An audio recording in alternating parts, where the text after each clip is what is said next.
Hello everyone, I hope all are feeling well. जो भी जहाँ होंगे बढ़िया होंगे। और इस वीडियो में हम लोग टारपीडो के बारे में देखेंगे, क्योंकि अभी आपका एग्जाम भी नज़दीक है। बिहार बोर्ड बोले या सीबीएसई, दोनों का एग्जाम नज़दीक है। तो इसमें क्या है कि टारपीडो से रिलेटेड कुछ क्वेश्चन पूछे जा सकते हैं। तो इस वीडियो में हम लोग टारपीडो के बारे में देखेंगे। तो बात करते हैं टारपीडो की। टारपीडो एक स्वचालित विस्फोटक प्रक्षेपास्त्र है जिसे किसी पोत से जल की सतह से ऊपर या नीचे दागा जा सकता है। यह प्रक्षेपास्त्र जल सतह के नीचे ही चलता है। लक्ष्य से टकराने से अथवा समीप आने पर इसमें विस्फोट हो जाता है। टारपीडो अंतर्जलीय प्रक्षेप है जिसमें अत्यधिक विस्फोटक चार्ज भरे रहते हैं। यह एक जहाज से दूसरे पर प्रक्षेपास्त्र किया जाता है। इसकी रचना जटिल होती है। रॉबर्ट वाइनटेक नामक अंग्रेज ने स्वचालित टारपीडो का पहल प्रयोग किया। उसके बाद में टारपीडो में अनेक आश्चर्यजनक सुधार एवं परिवर्तन हुए हैं। आज के टारपीडो में मूल टारपीडो से कुछ भी समानता नहीं है। मनुष्य की बुद्धि का यदि सबसे अच्छा परिचय किसी अस्त्र से मिलता है तो वो है टारपीडो। हर प्रकार की आवश्यकताओं में यह काम आ सकता है, यहाँ तक कि चलाने के बाद भी इसे इच्छा अनुसार उपयोग हो सकता है।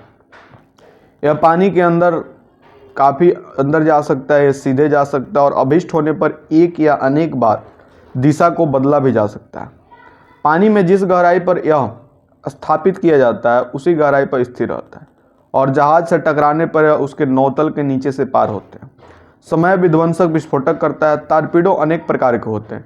सभी टारपीडो देखने में एक से होते हैं और इनकी आवश्यकता भी एक सी होती है। समुद्र की सतह पर एक जहाज दूसरे पर इसे आक्रमण कर सकता है। साथ ही जहाज पनडुब्बी तथा पनडुब्बी जहाज पर वायुयान से पनडुब्बी और जहाज दोनों पर इसमें आक्रमण किया जा सकता है। समुद्र के तल पर स्थित एक जहाज से दूसरे जहाज पर फायर किए जाने वाला मानक टारपीडो है। इस टारपीडो के 4 प्रमुख भाग होते हैं। शीर्ष भाग की बात करें तो यह टारपीडो का कार्य आने वाला अंग है। इसमें लगभग आधा टन उच्च विस्फोटक रखा रहता है। टारपीडो में जितने भी पेचीदे उपकरण हैं उनका उद्देश्य शीर्ष भाग को लक्ष्य तक ठीक ठाक पहुंचाना भर है। प्रशिक्षण के लिए अभ्यास शीर्ष का प्रयोग किया जा सकता है। अग्र भाग की बात करें तो इसके अलग अलग 2 उपखंड वायुपात और संतुलन कक्ष होते हैं जिनकी एक दूसरे से पृथक नहीं किया जा सकता। वायुयान बहुत ही मजबूत बनाया जाता है जिससे कि वह प्रति वर्ग पाउंड दाब सह सके। टारपीडो का यह सबसे दृढ़ भाग होता है। संतुलन कक्ष में गहराई गियर, रोक वाल्व, प्रभार वाल्व, ईंधन और स्नेहक तेल की बोतलें रहती। पिछला अंग की बात करें तो इसमें इंजन कमरा और उत्प्लावन कक्ष नामक 2 उपखंड होते हैं। इंजन कमरे में मुख्य इंजन और जनित तथा उत्प्लावन कक्ष में जायरो और स्टीयरिंग के काल पुर्जे होते हैं। पिछला सिरा की बात करें तो इसमें ऊर्ध्वाधर और क्षैतिज रडर, दृष्टिकोण, पंख और नोदन के लिए आवश्यक गियर करते हैं। चालक आवश्यकता की बात करें तो टारपीडो चालन की आवश्यकताएं निम्नलिखित है। सहायकों का चालन शक्ति के लिए ऑक्सीजन और दाब प्रदान करने वाली वायु के पूर्व तापमान से अधिक ऊर्जा प्रदान करने और ऑक्सीजन के साथ जलने के लिए सिलेंडर में अंतःक्षेपित ईंधन।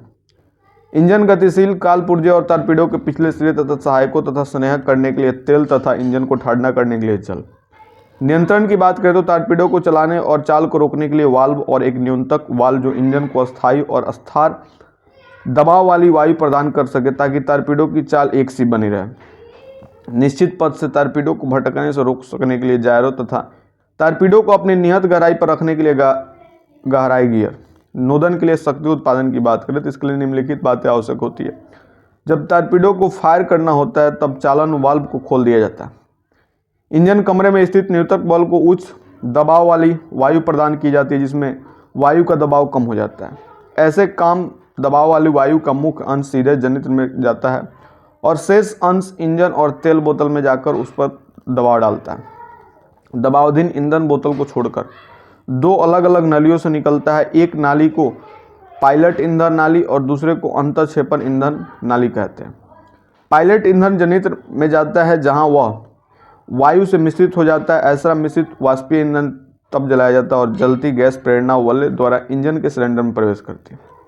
अंतःक्षेपण ईंधन समय नियंत्रण से होकर इंजन के सिलेंडरों में जाता है जहां वह जनित्र की उष्म गैस के संपर्क पर से प्रज्वलित होता है और इसमें सिलेंडर में दाब बढ़ जाती है।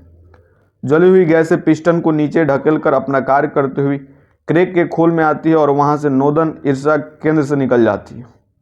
यह नोदक ईर्ष्या खोखली होती है और चूसल नल का काम करती है। टारपीडो अब गर्म होकर चलने लगता है और दो नोदकों को अस्थायी चाल से तब तक चलता है जब तक वो ईंधन या वायु खर्च नहीं हो जाती। इंजन का बाह्य भाग समुद्र जल से ठंडा होता है और अभ्यंतर भाग समुद्र जल की फुहार से ठंडा होता है। इंजन से चलता हुआ जल पंप पानी के क्रैक के खोल में बल से ले जाता है।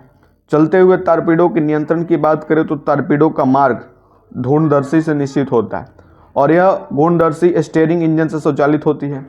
स्टीयरिंग इंजन पिछले सिरे से कार्य करता है। घूर्णक जायरो का एक गुण होता है जिसमें वो अपने अक्ष को एक अस्थायी दिशा में रखे। इस गुण के कारण टारपीडो अपने मार्ग में अवचलित रहता है। ऐसा भी यंत्र विन्यास होता है कि टारपीडो अपने मार्ग को अनेक बार बदल सके। गहराई की बात करें तो टारपीडो जब गहराई में चलता है तब वह दो अवयवों से नियंत्रित होता है। ये अवयव गहराई गियर में रहते हैं। इनमें एक द्रव स्थैतिक वाल्व होता है जो समुद्र के दबाव से कार्य करता है और दूसरा लोलक भार होता है जो टारपीडो में स्थित उन्नत भाग या अवनत भाग में परिवर्तन में स्वचालित होता है।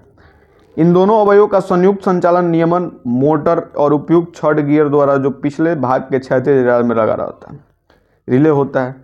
दबी वायु में दबाव में परिवर्तन द्वारा चाल बदली जा सकती है और टारपीडो की गति इस बात पर निर्भर करती है कि जनित्र में ईंधन और हवा का संभरण कब तक होता रहता है।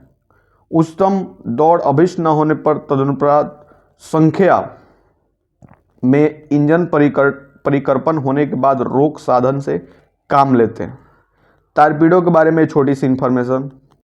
टारपीडो के बारे में आपको छोटी सी इन्फॉर्मेशन कैसे लगी कमेंट करके बताएंगे। जल्दी मिलते हैं आपसे नेक्स्ट वीडियो में, तब तक के लिए बाय।